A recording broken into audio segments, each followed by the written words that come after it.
Saya ingin memberikan warning, peringatan buat diri saya dan semua.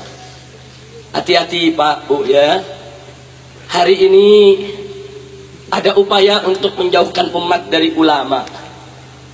Ada yang caranya kasar, ada yang caranya halus.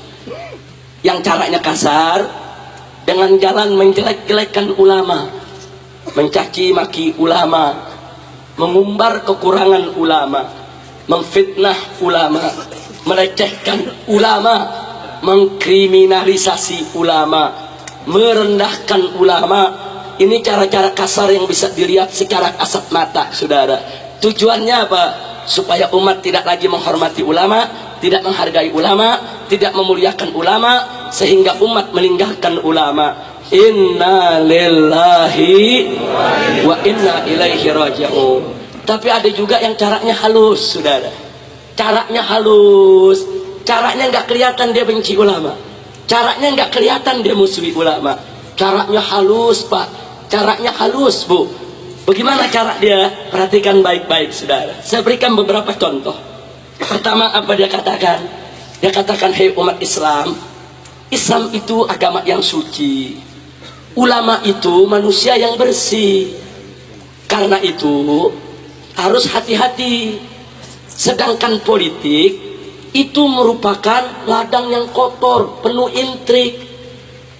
Karenanya agama Islam yang suci, ulama yang bersih, jangan dibawa ke dalam ladang yang kotor, jangan dibawa ke politik. Maka itu jauhkan Islam dari politik, karena politik kotor, Islam itu suci. Karena itu jauhkan ulama dari politik, karena politik kotor, ulama itu bersih. Kelihatannya bagus gak? Ayo jujur, bagus gak? Kelihatannya cinta ulama gak?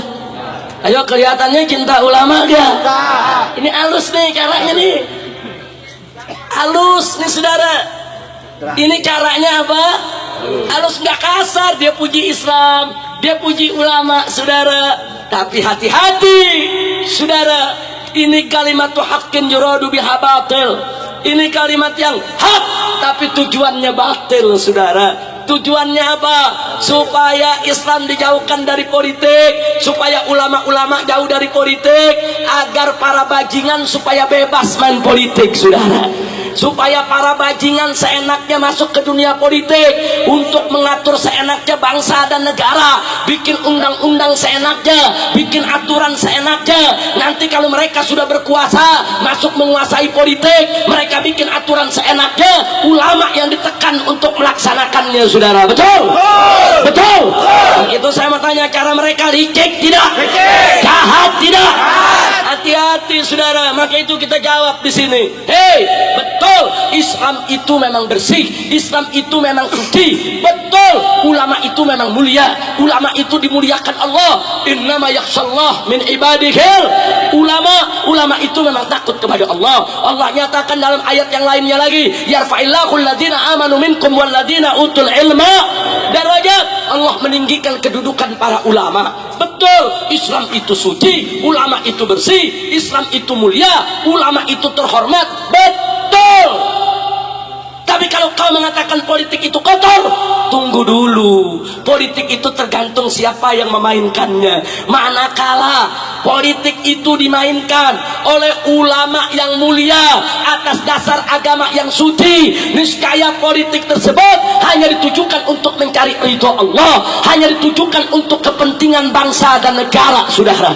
Tapi manakala politik dimainkan oleh para bajingan, dimainkan oleh para pecundang, dimainkan oleh para penjahat, dimainkan oleh para mujrimin, saudara, dijauhkan dari agama, maka politik tersebut hanya akan digunakan untuk kepentingan pribadi, kelompok maupun golongan, dan hanya akan merusak kepentingan bangsa dan negara. Betul? Jadi politik tergantung pemainnya saudara. Kalau yang main bersih jadi bersih, yang main kotor jadi kotor. Kira-kira jelas tidak? Jelas tidak? Nah, sekarang saya mau tanya Anda, mau politik kotor atau politik bersih? Politik kotor atau politik bersih? Pertanyaan saya yang berikutnya, apakah kalau bajingan main politik bisa bersih? Bajingan main politik bisa bersih? Bajingan main politik bisa bersih? Politik jauh dari agama bisa bersih?